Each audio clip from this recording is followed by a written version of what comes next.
Do you want to come to Canada? Like, live here? Like, for real? Forever? Do you want to migrate to Canada? Welcome. Bienvenido. No, that's Spanish. Bien something. Welcome to Canada in French. Yes, that's it. Not a French teacher, English teacher. So, a lot of people want to come to Canada, and it's a beautiful country. We have so many unicorns and dragons here. You're going to love it. Waterfalls. It's fantastic. But there's this huge, terrible thing called immigration. And to say it's a process, that's not an understatement, because it is a huge process. It takes a lot of time. It takes a lot of money. It takes a lot of paperwork. But you also have to do a test. Yeah. They're going to test your English ability. And there are two tests that you can take in English. You can take one in French. If you speak French, take that one. Again, not a French teacher. So I'm going to tell you about the two tests that you have to take to get either your PR, permanent residence. To be cool, we just call it PR. We're like, hey, you got your PR? To get an express entry visa, coming here as a skilled worker, and then also your citizenship. If you want the passport, you get to become a citizen. So good luck. If you need help with any of this, please hit me up on my website. I offer classes in both CELPIP and IELTS, and I'm here to help you. So which one do you do? Which tests do you do? Do you do CELPIP or do you do IELTS? I'm here to tell you. Okay, so the similarities between the two exams are they both have 4 sections. They have a reading section, a writing section, a speaking section, and a listening section. There's always the debate. Which one's more difficult? Which one's easier? Which one should I do? And once you kind of research a little bit after learning this video, after listening to this video and watching it, I hope that you can make a more of an educated guess at which one's better for you. Everyone's different. I can't say to you, hey, John, you should definitely do CELPIP, and hey, Larry, you should definitely do IELTS, because it depends on you and your abilities. Also, with the IELTS test, there's actually 2 different tests that you can take. And be careful, please. If you take the IELTS general test, this is for immigrating and working in Canada. If you take the academic test, it's a lot harder. And this is for going to university exclusively, okay? So the only thing that differs in these tests, the speaking part's the same, the listening part's the same, but the writing part is different. So be careful and choose the correct test in the IELTS department. Because if you're set down to do the academic test and your writing skills aren't university level, you're going to fail. You're going to waste your money. So both of these have them. The CELPIP has one that's LS. It's listening and speaking only. But for immigration, you need to do the full 4-part CELPIP test. Again, the differences between the two, you're going to do the test, you're going to get your results, and depending on your grade and your score, it'll determine if you have enough points to apply for one of these beautiful things that you can get into Canada to immigrate. My expertise, I'm an expert. My expertise in this area is, of course, the speaking component of the exam. So I'm going to run through the differences of the speaking components with these 2 tests. And again, which one's easier? This will help you decide. The CELPIP one is all done on the computer. There's no humans there. So if you like computers, if you're comfortable speaking to a computer on a screen for your speaking test, CELPIP's the way to go. The IELTS one, on the other hand, it's done by real humans. And I believe that you might be able to do a computer-generated one, but as it stands now, it's done human to human. I was an IELTS examiner at one point. Poor people. It is challenging. It's difficult. I'm not going to lie to you, but you have to look at yourself. Are you good at making eye contact? Are you good with your body language? Do you know how to talk to people in English? If you are, I recommend the IELTS. If you're kind of not very good with social skills, speaking to people face to face, I would go for the more computer-based speaking test because you don't have the other person staring at you, making sure that you're winking and looking at them, focusing on your body language. There's a lot of pressure that's released. For me, I would choose real human because I think it's more exciting. But everyone's different, and you have to think about what is better for you. Don't get scared about this, okay? The CELPIP test has 8 parts. The speaking part has 8 parts. That doesn't mean it's like 5 hours. It just means there's 8 different questions they're going to ask you. Whereas the IELTS only has 3 parts. You're thinking, Ronnie, totally doing the IELTS one. 3 questions. CELPIP 8 questions, but hold on.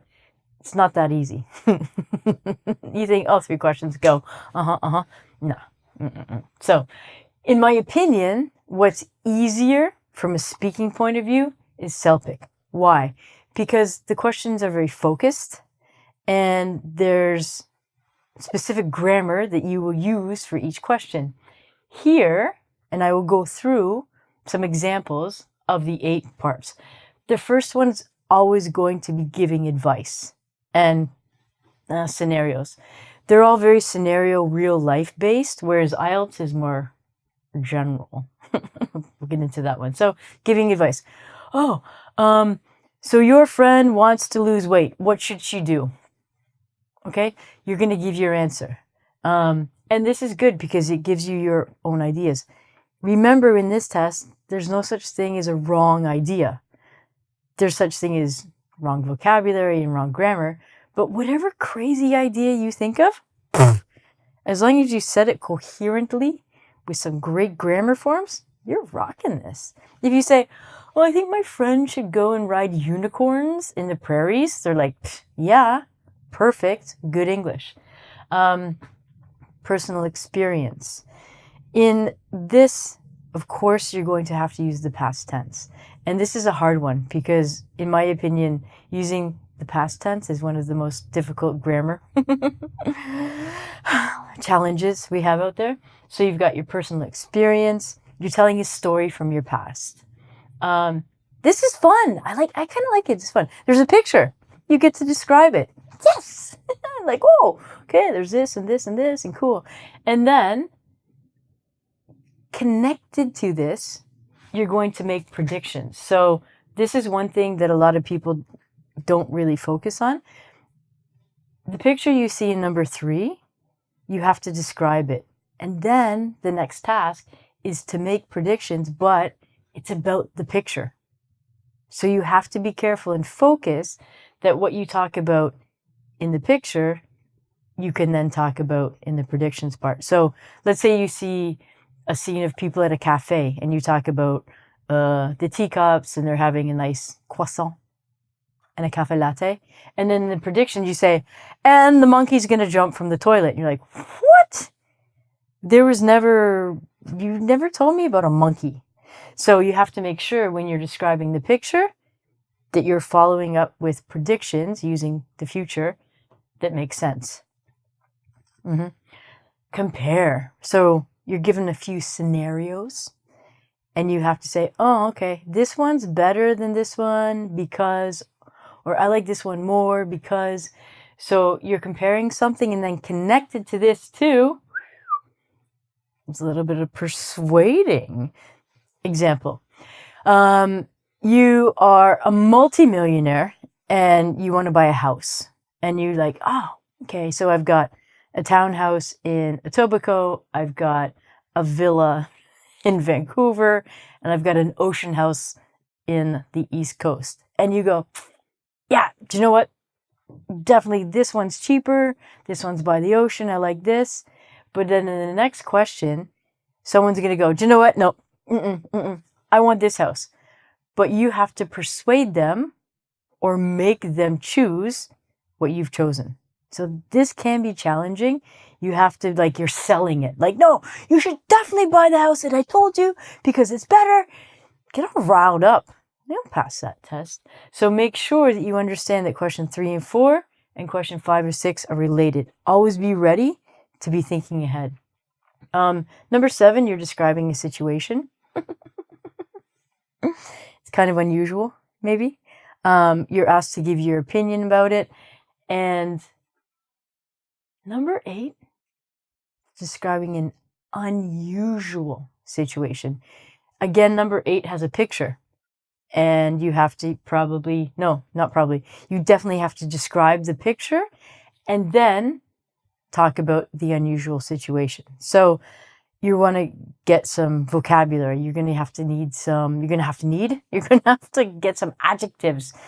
And it's quite challenging, but like I said, it's fun.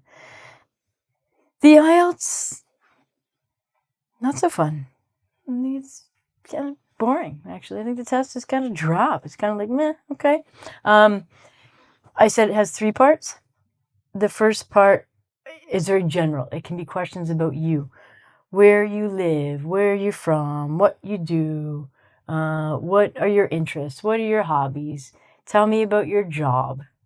And what they're doing in the IELTS test is, if you're a beginner in English, it's easy to talk about yourself, okay? My name is Ronnie. I'm from Canada. I like to jump over frogs.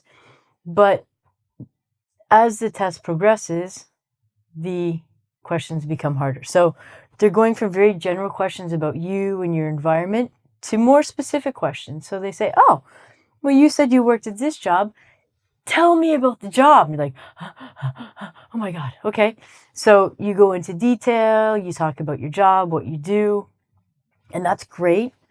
And then the third one are going to be follow-up questions from what you've already talked about. So if you kind of mess things up in the first part of the test, it's a little difficult to recover during the follow-up questions. And you have to understand that these first 2 questions in the IELTS speaking test are scripted. So that means the instructor can only ask you the questions on the paper.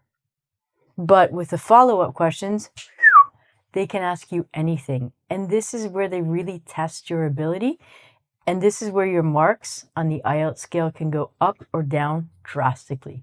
You could be really good about talking about you, talking about your job, and then they might throw something in like, oh, well, what about the homeless people around your house? You're like,